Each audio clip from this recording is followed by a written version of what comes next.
Here are a few facts about volcanoes. Volcanoes are opening in the Earth's surface. When they are active, they let out ash, gas, and hot magma.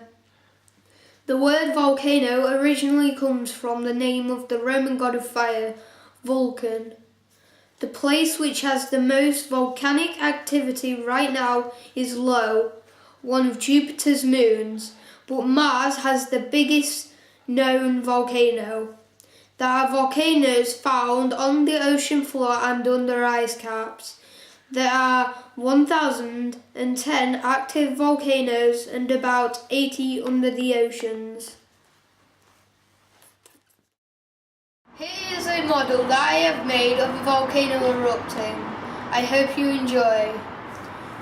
2 tablespoons of bicarbonate of soda,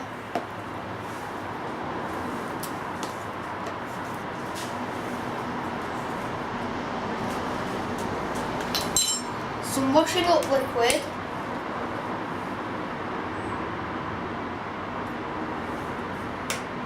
and some vinegar that has had some food colouring to make it red.